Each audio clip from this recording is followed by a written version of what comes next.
Hello, I am Ruby Falconer. Today's date is July 6th, 2020, and this is an astrological update from the perspective of shamanic Egyptian astrology. Well, congratulations. You made it through the tunnel between the worlds. The exit of the tunnel took place on Saturday night with the partial lunar eclipse, full moon lunar eclipse in the sign Capricorn. It is the third eclipse. The first one started on June 5th, and that's when we entered the tunnel. We've been moving through this tunnel with a lunar eclipse, a solar eclipse, and most recently another partial lunar eclipse. And so the three of these has formed a month-long tunnel where we left one phase of experience that began in January of 2020 and ended on June 5th. We've gone through the tunnel, and now we're entering another phase of experience. And hopefully all of you use this time in the tunnel, moving through the underworld with consciousness. You became aware of that which you want to leave behind, that you don't want to take with you into this next phase of experience. And that now that we have newly exited the tunnel and we're in this kind of new environment, we can begin to work toward manifesting that which we want to create in this next phase. This phase continues until November 30th, when there will be a 2-week portal that will last from November 30th through December 14th. We're going to have a lunar eclipse and then a solar eclipse. So we're in this phase where it's kind of all of a piece of development for ourselves and also collectively. If we think ahead of what's going to be happening during these next few months, they're all kind of, in one phase of experience. And again, we can do this with consciousness. So in the lunar eclipse chart that we had for the night of July 4th, July 5th, we had a couple of things that were quite prominent.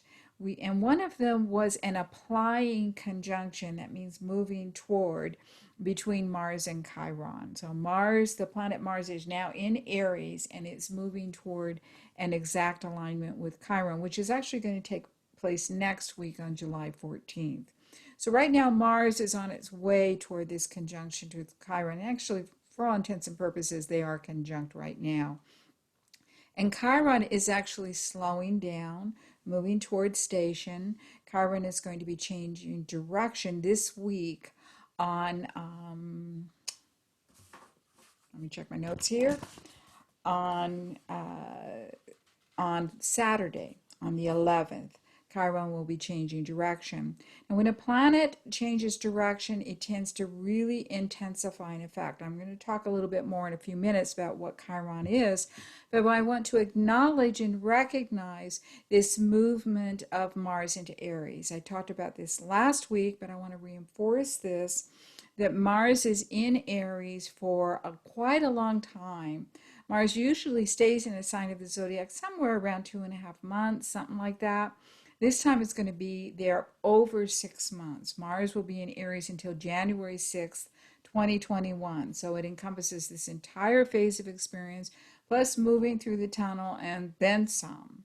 So it's an important movement, it's an important shift to have Mars, the young principle, the warrior, in its own sign, the sign of the warrior, Aries.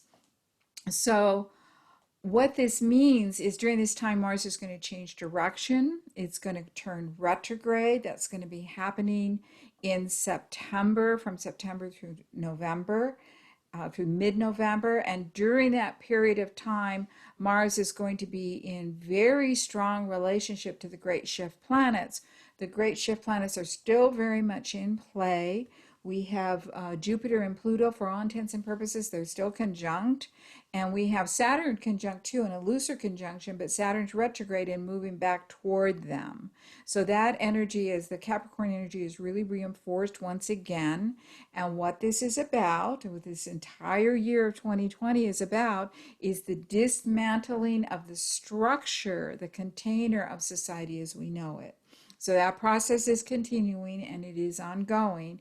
And if anything, it's going to start amping up in the weeks and months ahead. And particularly when we get to September, I'll talk more about that when Mars is in this challenging relationship to the great shift planet. So that's the backdrop that we've got. Now, in that lunar eclipse chart that we had for July 4th, July 5th, this last weekend, we saw an approaching conjunction of Mars to Chiron. And this week, we're going to have Mercury, which is in the sign Cancer, and is going to be changing direction. Mercury is also slowing to station. And on Sunday, on Sunday, Mercury is going to be turning direct in the sign Cancer. So what's happening on Wednesday, July 8th, Mercury is going to move into a square to Mars. So we have that Mars energy very present this week. It's very strong. That warrior energy is definitely here. And some of you may be experiencing it in your own lives. Mars in Aries, it's its home sign, can be quite combative and very combustible. So that energy is a shift and it's very present right now. So this week on the 8th, Mercury retrograde is going to be moving through a square to Mars. Then Mercury slows to station, changes direction. Mars is going to be moving on. And then Mars and Chiron will come into conjunction next week on the 14th. So that's kind of a little bit of what's going on, where the emphasis is going to be this week. And I want to put the focus more on the two planets that are changing direction this week, because when a planet is stationary, when from our perspective here on Earth, it appears that it's stopped in its track and it's just hovering there. It's just staying there. Its energy is very, very strong. We feel it very strongly, very intensely here on Earth. And this week that is taking place with two planets, with Mercury and also with Chiron. So first of all, Mercury.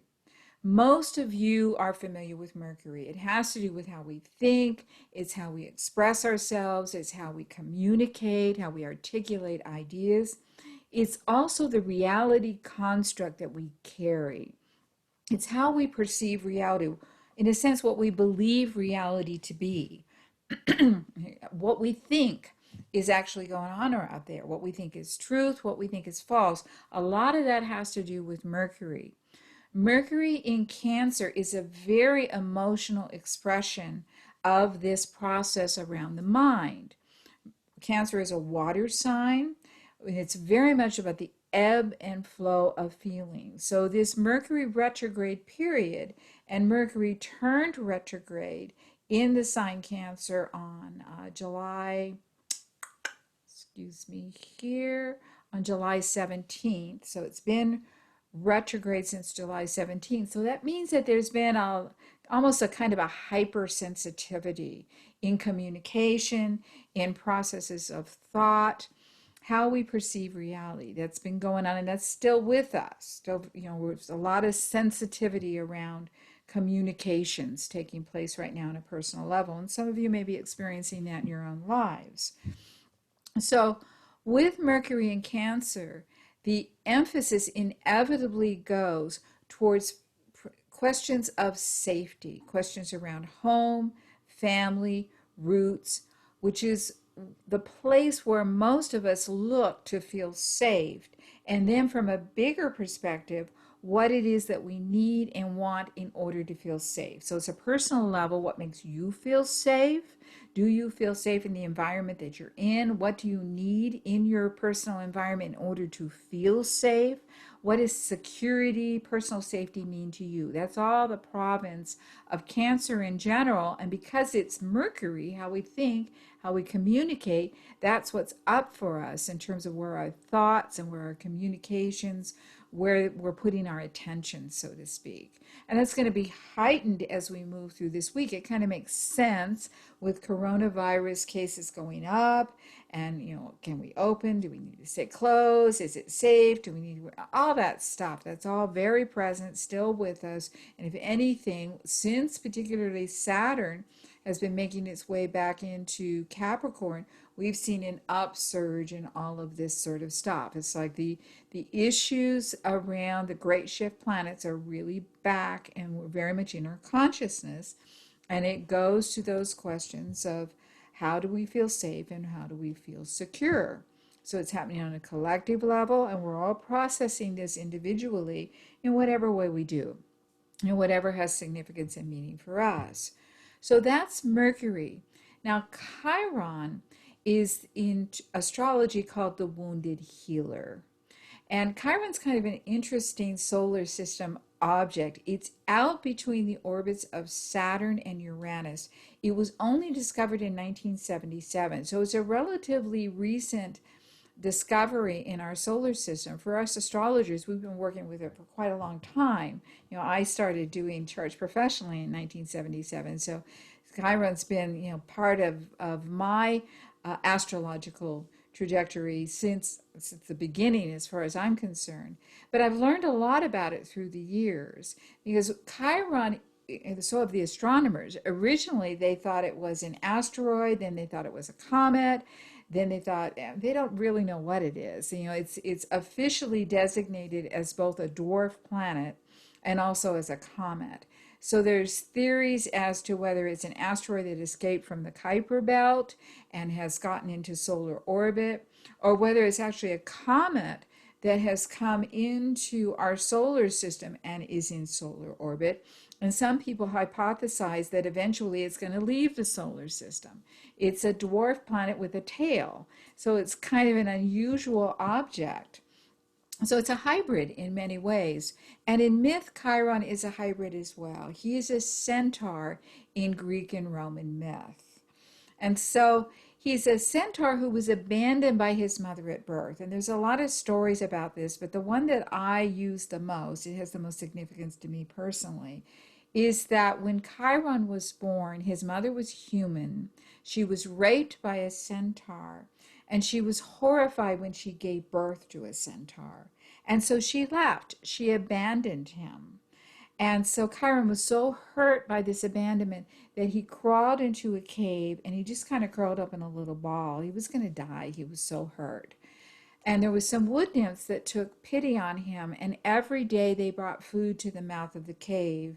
And so Chiron would crawl forth and he would eat the food and then he would go back into the cave.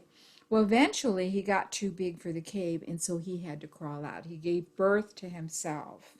And Chiron grows up to be one of the wisest and most integrated of all of the characters on Mount Olympus. If you know Greek and Roman myth, there's a lot of dysfunction in this particular mythic family. There's a lot of rape, there's a lot of imprisonment, there's kidnappings, there's revenge, there's all kinds of drama that takes place in this pantheon.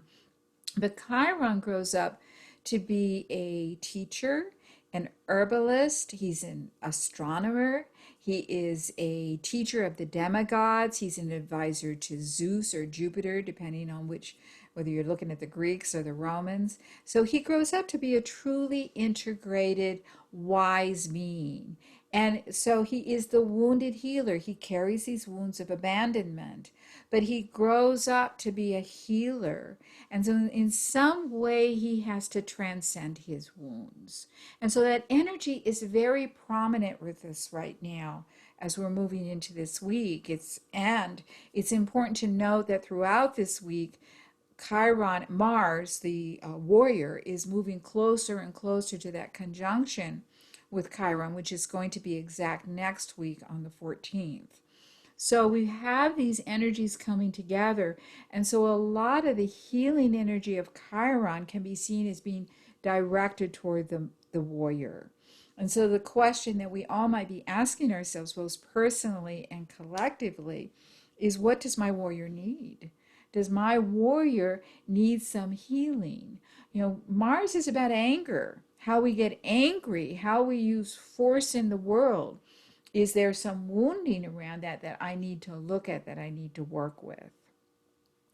So I'm going to invite everyone to go on a journey with the Egyptian archetypes that are associated with these two. And so the two archetypes that we're going to be working with is Thoth. Thoth is the Egyptian ally of Mercury. Mercury is his Roman name. His Greek name was Hermes, And in those myths, he is the messenger to the gods. And that's what our mind does, right? It carries messages from our body, from our emotions to our mind, right? So that's what the job of Mercury. And Thoth is the sacred scribe in ancient Egypt. He was the inventor of the alphabet. He was the inventor of time. So he has a lot to do with that relationship between language and time. There's this relationship between the two where they tend to create one another in some way or another. And that is held in the mystery of Thoth. He is shown in ancient Egypt as a man with the head of an ibis, which is a long-billed bird. And he often is writing on a scribe because he's creating language, and he's keeping track of things. That's what time does. It keeps track of things. So that's what he's doing. He's one of the most ancient of all gods in Egypt, and therefore one of the most ancient archetypes that exists on our planet. So we're going to meet Thoth, and we're also going to meet the Egyptian ally of Chiron, and that is Anubis. And Anubis, in the modality that I have co-created with Linda Starwolf and that I use frequently in my own astrological work, he shows up as both an ally of the sign Leo and also an ally of the planetoid, the dwarf planet, the comet, Chiron. And in his association with Chiron, he is the shower of the way. And what the two of them have in common is Anubis was also an abandoned child. His mother is Nephthys and his father is Osiris. Now, the thing about Nephthys and Osiris is they were not married to each other. Nephthys was married to Set, so here's the warrior king again. Set is the ally of Mars. And Osiris is married to Isis. And the two of them get together. It's a long story, and I'm not going to tell you the whole story. Nephthys and Isis are twins, and one night Nephthys shows up dressed in Isis's clothes, wearing her perfume. And Nephthys and Osiris have a little tryst with one another. And the result of their union is Anubis. And the thing is, though, Nephthys knows that she cannot take Anubis home with her because if she does, Set, the warrior king, will kill him. So she takes Anubis out to the desert and she leaves him on the desert floor and she walks away. Now, part of what's going on here is Isis is watching all of this, and there's a deeper mystery around this, which I'm not going to go into right now. But the long and the short of it is she rescues Anubis. She takes him home with her and she raises him. And so there is a child that is born of two underworld archetypes, Nephthys and Osiris, who are underworld lunar archetypes, and is raised by Isis into the light. And that passage through the underworld and into the light is a big part of Anubis's journey in becoming the shower of the way. He is the archetype that the newly deceased meet when they die. And he takes them into the underworld to meet his mother and also to meet Ma'at, who weighs their heart upon her scale. And if they pass muster, their heart has to be lighter than Ma'at's feather. He then takes them into the above world. He takes them into the Duat, which is the Egyptian version of heaven. And so he's constantly going into the underworld and then he's going into the above world. So he's uncomfortable in both worlds. That's part of his mystery, is this child that is born of underworld archetypes, a goddess of the underworld and a god of the underworld. But he's also able to go into the above world. So there's a mystery there, which I'm not going to go into any more than that because I want you to meet these two. I want you to meet Thoth and I want you to meet Anubis and go on, excuse me, go on a journey with the two of them and allow them to communicate to you. Remember, Thoth is all about the mind. So he's going to bring something to you about your mind. And Anubis is about the healing that we have to do around our core wound. Remember, Chiron was an abandoned child. Anubis was also an abandoned child. And the thing that's interesting about living on planet Earth, we all get abandoned here in one way or another. Some abandonments are quite obvious. They're very literal.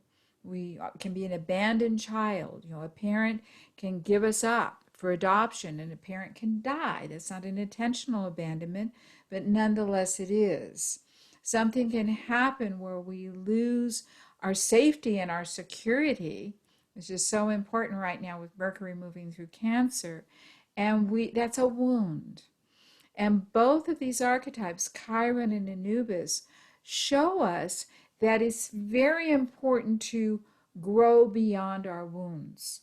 There is a point in our life where our wounds become our greatest gifts. That's not easy to see when we are locked into that struggle with the pain of our abandonment.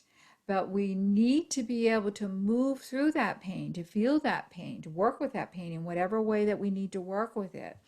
Go into therapy, do somatic work, do breath work, whatever we need to do to move that emotional attachment to our wound so that we can move beyond it. And so what I'd like to do is take everyone on a little journey with these two and see if they have a message for you about your wounding, about some source of abandonment for you, and what it is that you need to do around that. What thoughts, what transformations of thinking needs to take place surrounding your core wound. So I want to invite everyone to take a nice deep breath. Get yourself comfortable. Close your eyes. Using the breath, it's important to inhale fully and exhale fully. Push the air all the way out. We can't get breath in if we don't push it out. Do that several times. Nice deep breaths. And imagine that as you exhale, you drop down into your body. We spend so much time up in our heads. There's nothing wrong with that. We need to figure things out, but we also need to take time every single day to drop out of our minds into our bodies.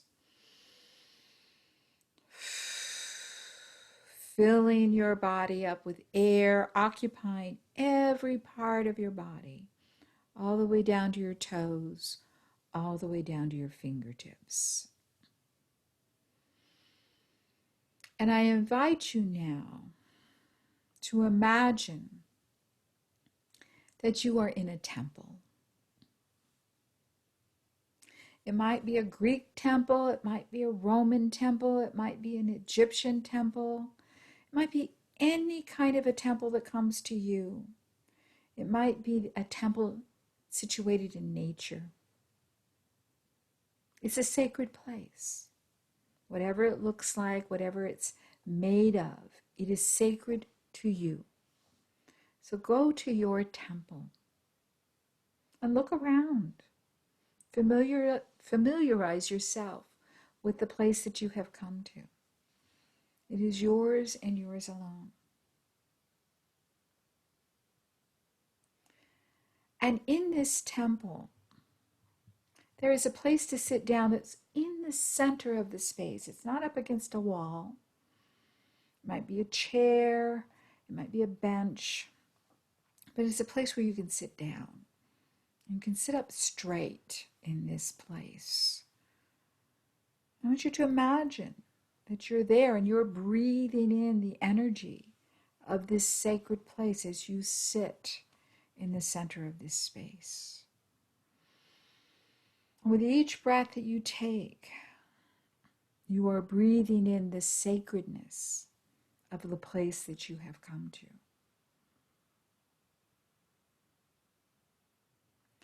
And you become aware now that you are not alone. There was someone standing behind you, and there is another being standing in front of you. The being behind you is Anubis, the shower of the way, the abandoned child taken under the wing of Isis, taught by her, given life by his underworld parents, Nephthys and Osiris, but taught about the world by the solar goddess Isis. He understands both the underworld and the above world. And more than anything, he knows the pain of abandonment. He feels compassion for all of us earthlings who feel the pain and hurt of our own personal abandonments. And he is here to extend healing to your heart. So with your permission, he reaches around now, he extends his arms around your body, and he places his hands on your heart chakra. And I want you to take a moment now just to breathe in and feel the pressure of his hands on your heart. So breathe that in. Anubis is such a compassionate and loving being. He understands the pain and hurt. He has compassion for us in our abandonment. He looks at us with his loving eyes and he says, I understand. I was abandoned too. I know how much this hurts. So take a moment and breathe that in. I'm going to be quiet for a moment and let you just be with Anubis.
The being that is in front of you is Thoth, the sacred scribe. And with your permission, he will reach out now and put his hands on your head. He will put one hand on your forehead with his palm on your third eye, and his other hand will go behind your head. So he's holding your head between his two hands.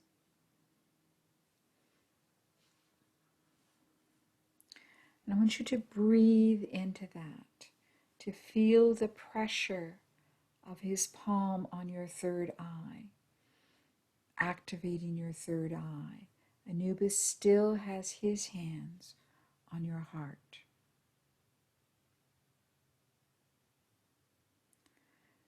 The ancient Egyptians believed in the concept of the heart-mind. They believed the heart to be a sacred organ. They believed it to be the center of consciousness. They put the heart in canoptic jars and they saved it. They believed it was the source of consciousness. They discounted the brain. We don't, but they did. So I'm going to be quiet for a moment now and let you receive the energy from Anubis, continuing working with your heart, and Thoth, working with your third eye. And allow these two beings to create a connection between your heart and your mind. And together, they will download a message specifically for you around your personal healing. Nice deep breath. Exhale fully. And allow these two to download a message about your personal healing.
Take a nice deep breath.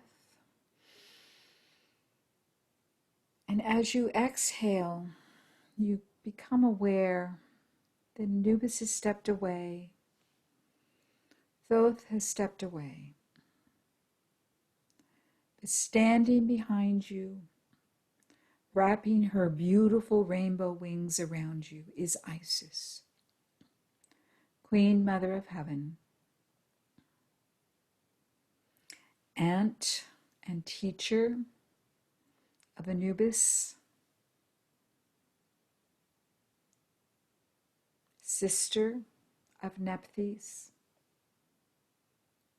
wife of Osiris. She wraps her rainbow wings around you. Lean back into her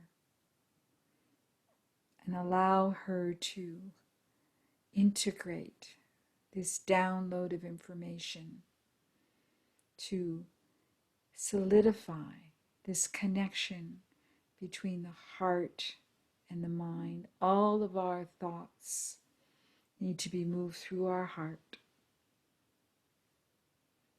May all our thoughts, may all our communications, the words that we speak, be connected to our heart. May we find the truth of that heart-mind connection.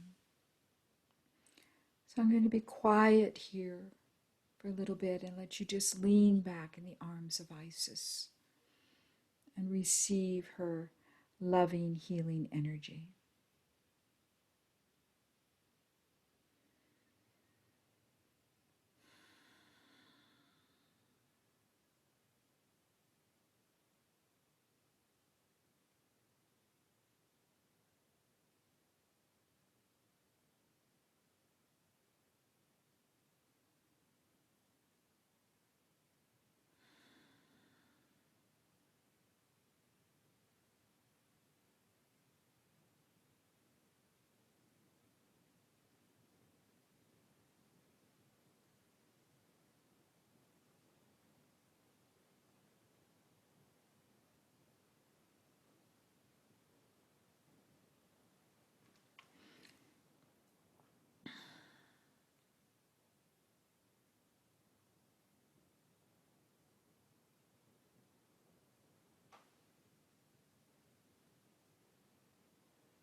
So taking a nice deep breath, giving thanks to Anubis, to Thoth, to Isis for all you have received. And I invite you to set an intention that this awareness will grow within you throughout this week as we move into stationary Mercury, stationary Chiron, that this understanding of your personal healing, what you most need to work with on an emotional level, will become stronger and more firmly integrated in your consciousness as we move through the week. So thank you for being with me, and I will see you again.